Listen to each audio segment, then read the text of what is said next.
1,00,000 మంది శివభక్తులతో కలిసి మహారుద్రాక్ష పూజలో పాల్గొనండి. వెంటనే కాల్ చేసి మీ పేరును నమోదు చేసుకోండి.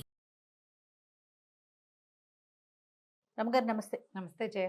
రమగారు మంచి ఉమ్. దయ్యం కథ, మంచి దయ్యం. దయ్యం కథలు మంచిదే అంటే నిద్రలో రాకూడదు. రాకూడదు, అది భయపడకూడదు మళ్ళీ నేను. చందమామ కథ ఒకటి చెప్తా.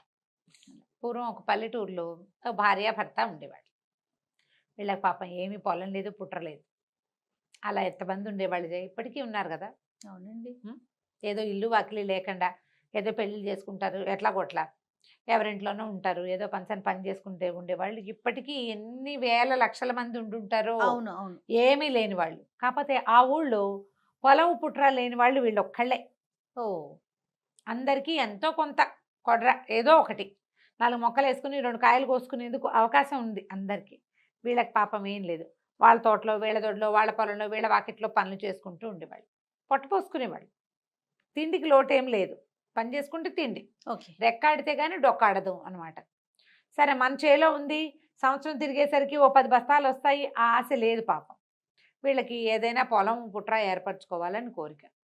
సరే ఏం చేస్తారు, అలాగే బాధపడుతూ ఉండేవాళ్ళు. ఓసారి ఒక పక్క పొలంలో, పక్క ఊళ్ళో ఉన్న పొలంలో మన నూర్పిళ్ళు అయితే సాయానికి రమ్మన్నారు. భార్య భర్త వెళ్ళారు. వెళ్ళాక ఏమైంది, వీళ్ళిద్దరు వెళ్ళేసరికల్లా ఇద్దరు కలిసి 4 మనుషులు పనిచేశారు. వాళ్ళు ఏం చేశారు, నూర్పిళ్లల్లో కళ్ళాలు నూర్చేటప్పుడు ఇట్లా ఇలా పైనుంచి ఏమంటారు, తూర్పారబట్టడం అంటారు. పైకి కుప్ప మీద ఎక్కి పై నుంచుని ఆ చేటతోటి ఇట్లా ఇట్లా అంటే ధూళెంతా పోయి ఒడ్డు రాసి కింద పడుతుంది. అవును. ఈ ఎగిరిపోయినవన్నీ ఏమన్నారు వాళ్ళు, మామూలుగా మేము అవన్నీ ఏరుకుంటాము, పాపం మీరు ఇంత పని చేశారు కదా, ధాన్యం మేము పట్టుకెళ్ళిపోతాం, అవన్నీ చక్కగా పరిగ ఏరుకోవటం అంటారు దాన్ని. చుట్టూ అట్లా అట్లా రాలి పడతాయి, పరిగంతా మీరే ఏరుకోండి, 2 రోజులు కష్టపడి ఏరుకోండి, ఈ ఒడ్డు చాలా మంచిది, మంచి తీపి పెద్ద గింజలు అవి. సరే రోజు కూలి ఇచ్చారు, పరిగేరుకునే పని పెట్టుకున్నారు వీళ్ళు. 2 రోజులు ఏరితే బాగా అన్ని ధాన్యం వచ్చింది. ఇంటికి వెళ్ళాక దంపితే అది ఎంత తీయటి గింజో, ఎంతో బాగుంది. ఆరబోసుకున్నారు. సరే 10 రోజులు తిండికి వస్తాయి కదా. ఏమంది భార్య, ఏమయ్యా ఇప్పటిదాకా ఏనాడు మనకి ఏ రోజు తిండి ఆ రోజు తప్ప, 10 రోజులు ఉంచుకునే తిండి ఒక్కనాడు రాలా, ఫస్ట్ టైం వచ్చింది. మరి ఈ ధాన్యాన్ని ఏదైనా తెలివిగా వాడుకుందాం అంటే సరే ఏమన్నాడు, సరే అయితే దంపేసి చెరిగి శుభ్రంగా మూట కట్టి పెట్టన్నాడు. మూట కట్టించుకున్నాడు. ఆ ఊరి కరణం గారికి బాగా చుట్టాలు వచ్చే లక్షణం ఎక్కువ. చుట్టాలు వచ్చేవాళ్ళు. ఇవి చుట్టాలు వస్తే ఏమిటి, ఎప్పటికప్పుడు వంటలు తంటలు చేయొద్దు. పోయి కరణం గారి వాకిట్లోకి వెళ్ళాడు. ఈ మూట కట్టుకున్న ధాన్యం తీసుకుని, బాబు మరి నాకేమీ పొలం పుట్టలేదండి, ఏదైనా పని ఇప్పించండి అని అడిగాడు. అడిగితే అటగే లేరా, పనులు ఏమైనా వచ్చినప్పుడు చూస్తానన్నాడు. ఆయన ఏదో ఇంట్లో నుంచి అంత ఊరగాయ పెట్టించాడు. పోనీ వారు ఏమి దిక్కులేని వాళ్ళు కదా. సరే దొడ్లో కొబ్బరికాయలు ఉన్నాయి కోస్తావా, మామిడికాయలు ఉన్నాయి కోస్తావా అంటే రూపాయి తీసుకోకుండా వాళ్ళ దొడ్లో నుంచి చుట్టాలు వస్తారు కాబట్టి కొబ్బరికాయలు దించి, కొబ్బరికాయలు పీచులు తీసిపెట్టి, వాకిలు కొంచెం శుభ్రం చేసి పెట్టి, బాబు మాకు పక్క ఊళ్ళో ధాన్యం వచ్చేయండి, చాలా బాగున్నాయి పెద్ద గింజ, బాపనళ్ళు మీరు తింటే మాకు మంచిది అని చెప్పి ఆ తెచ్చిన మూట బొడ్లు బియ్యం అక్కడ పోసి వచ్చాడు. వాళ్ళు ఏవో ఓ కొబ్బరికాయ ఓ మామిడికాయ ఇచ్చారు. వీడిచ్చిన బియ్యం ఎక్కువ వాటికంటే. పని చేశాడు కదా. ఆ సాయంకాలం చుట్టాలు ఎవరో వస్తే ఆవిడేం చేసింది, కొత్త బియ్యం, ఈ బియ్యం బాగున్నాయని, కొత్తవంటే చూడడానికి బాగుంది, ఆ బియ్యంతో పాయసం చేసింది. ఎంత గుమగుమలాడుతుందో పాయసం. కొత్త బియ్యపు పాయసం చాలా రుచిగా ఉంటుంది, శుద్ధ అవుతుంది. కొత్త బియ్యంతో పులిహారలు చేసుకో, అవును, ముద్దగా అయిపోతుంది. కొత్త బియ్యంతో పాయసము, పొంగలి, కొత్త బియ్యపు అరిసెలు అవి బాగుంటాయి. ఇంకా కాసిన బియ్యం ఉంటే నానబోసి మర్నాడు పొద్దున పిండి కొట్టి అరిసెలు చేయడానికి పెట్టుకున్నారు. అరిసెలు ఎంత వాసన, అసలు గింజే మంచి గుమగుమలాడే గింజ. చాలా సంతోషించారు. వీడి వల్ల పెళ్లి సంబంధం కుదిరింది వాళ్ళకి. ఆ మర్నాడు వచ్చిన చుట్టాలు అరిసెలు తిని ఏదో మంచి పెళ్లి సంబంధం చెప్పారు. పిల్లకి పెళ్లి సెటిల్ అయిపోయింది. ఓహో, వాడెవడో వాడు తెచ్చిచ్చాడు. ఇది పక్క ఊళ్ళో బియ్యము, మనకంతట మనకి మన ఇంటికి ఎటా వస్తుంది ఆ వస్తువు. ఈ వస్తువు వచ్చిన వేళ వీడికి పిల్లకి పెళ్లి కుదిరింది కాబట్టి వాడికి ఏమైనా చెయ్యండి, వాడికి ఏమైనా చెయ్యండి అని భార్య శతపోరేసింది. సరే పెళ్లి పనులకు సాయం వచ్చిన ఈ పాలేరు కుర్రాడికి ఈయన ఏమన్నాడంటే, కర్ణం గారు ఏరా అబ్బి బోళ్ళంత కష్టపడుతున్నావు, మరి మన ఊరి చివర 4 ఎకరాల బంజరు భూమి ఉంది, ఏదైనా చేసుకో, ఆ చేలోకి ఎవ్వరు రారు, అరే ఆ స్థలం అట్లా పోరంబోకు, అదట్లా ఉండిపోయింది, ఎవరి పేరు లేదు, నువ్వు చేసుకో, గ్రామానికి ఇంతనివ్వు, బాగుంది. నువ్వే వాడుకో, నువ్వు సాగు చేసుకోమన్నారు. అనగానే విడిపోయి ఆ మొగుడు పెళ్ళాం సంతోషించి ఓ రోజు బయట కూలికి వెళ్ళినా అదంతా రాయి రప్ప కొండ మెట్ట ఉంటే అంతా చదును చేసి సరి చేసుకున్నారు. సరి చేసుకున్నాక అరక కట్టుకోవాలి, మరి ఎవరి దగ్గర నాగలు తెచ్చి కట్టుకోవాలి కదా, నాగలు తెచ్చి కట్టారు. నాగలు కట్టేసరికల్లా 2 చాళ్ళు దున్నంగానే ఒక దయ్యం వచ్చి కూర్చుంది అక్కడ.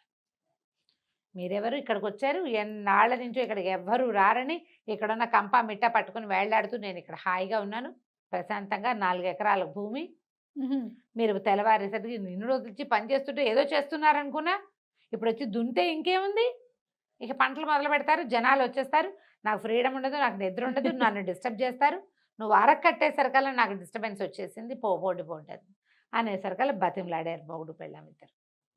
మా అమ్మ బాబాబు మాకు అసలు ఏమీ లేదు, కరణం గారు పుణ్యాత్ముడు ఇది ఇచ్చాడు, మరి సాగు చేసుకోనివ్వు, నీకేం కావాలంటే అది వేస్తాం, ఏం కావాలో అడుగు, కోడిందేమన్నావా మేకందేమన్నావా అన్నారు. చిచ్చి కోళ్ళు మేకలు నేనేం చేసుకున్నాను, సరే పంట అంటున్నారు కదా అదే వెయ్యండి, ఏం పండినా పైదంతా నాకు అని చెప్పింది. సరే వీళ్ళు ఏం చేశారు ఆలోచించుకుని 4 ఎకరాలు దున్నారు, వేరుశనగ వేశారు. వేరుశనగ వేసి పంట చక్క పైరు బాగా రాగానే పైదంతా పసుపచ్చగా పండిపోతుంది కదా, రోజు వచ్చి చూసేది దెయ్యం. ముందంతా చెట్లు వచ్చాయి, తర్వాత ఇట్లా వికసించినట్టు కనపడుతుంది, అది పువ్వో కాయో దానికేం తెలుసు, ఆ పండిన వేరుశనగ ఏమవుతుంది, ముందు చక్క మొక్క వస్తుంది, కింద గింజలు ఊరాక పై మొక్క వాడిపోతుంది కదా, రంగు మారిపోతుంది. సరే మొత్తం అంతా కట్ చేసేసారు, ఇదిగో నీకు కావాల్సిందని ఒక కుప్ప పోసారు. అదంతా కుప్ప చూసింది, చూస్తే ఏం చేయాలో తెలియలే, అడిగింది, అది మొత్తం జవురుకుని పట్టుపోయింది.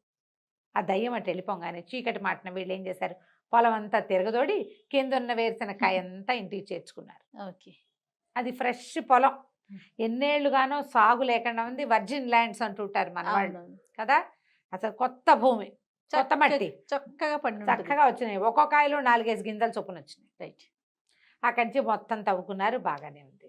మళ్ళీ 6 నెలలు గడిచేసరికి కొత్త పంట వేస్తారు కదా, వీళ్ళు మళ్ళీ దున్నబోయారు. దున్నబోతే ఈసారి వచ్చింది మళ్ళీ, ఏంటో తెలివితేటలు చూపిస్తున్నారు, ఈసారి కిందవన్నీ నావి అని చెప్పింది. బాగానే ఉంది. రెండోసారి ఏం చేశారు, మొక్కజొన్న వేశారు. మళ్ళీ వచ్చింది, చూస్తోంది, చెట్టేటా వచ్చింది, చూస్తుంటే పచ్చగా పైరు బాగా అందంగా, మొక్కజొన్న మొక్కలు ఎంత బాగుంటాయో, నిన్నో రకంగా ఉంటుంది, ఇవాళ రకంగా ఉంటుంది, రేపు ఇంకో రకంగా ఉంటుంది, దాని అందమే అందం. చూశారు, వచ్చారు, చూశారు, వచ్చింది, చూసింది, ప్రతిరోజు చూస్తోంది. సరే తర్వాత ఏమైంది, తలకాయలు విరిచి తీసుకున్నారు, మిగిలిందంతా నువ్వే పుచ్చుకో అని చెప్పారు. అవేమో పైకి ఎట్టా వస్తాయి, ఇటా వస్తాయి బయటికి, మరి పైకి వచ్చినవన్నీ వీళ్ళకే కదా, కింద ఉన్నవి ఏమున్నాయి, మొక్కలు పీక్కుంటే ఏమొస్తుంది, మొక్కలన్నీ పీకి అక్కడ పెట్టారు, తీసుకో నువ్వని. సరే దయ్యం అదంతా ఏం చేసింది, కట్టుకుని తీసిపోయింది ఉసూరుమంటూ.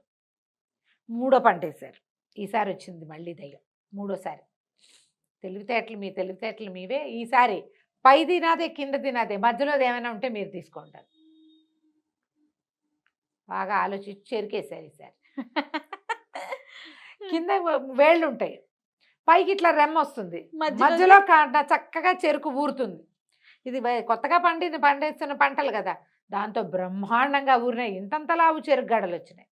వీళ్ళు ఏం చేశారు, తల కొట్టేసి కిందది కొట్టేసి మధ్యలో అది మాది, ఇది నువ్వు తీసుకోమన్నారు. దయ్యానికి సరదా వచ్చింది, ఈసారి వెళ్ళల.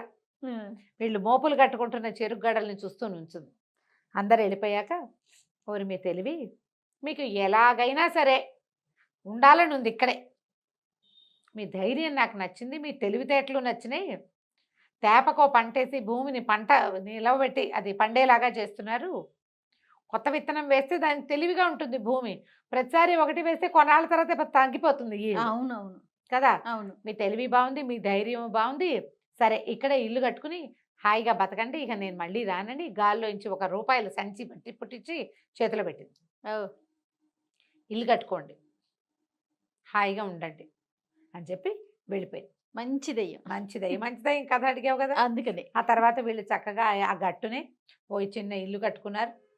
ఆ 4 ఎకరాలు పండించుకుంటూ వరేసినప్పుడల్లా కరణం గారికి 2 బస్తాలు ధాన్యం ఇస్తూ సంతోషంగా ఉన్నారు. ఆ ఊళ్ళో అందరికీ పొలాలు ఉన్నాయి, వీళ్ళకు కూడా పొలం ఉంది చివరికి. కథ కంచికి మనం ఇంటికి.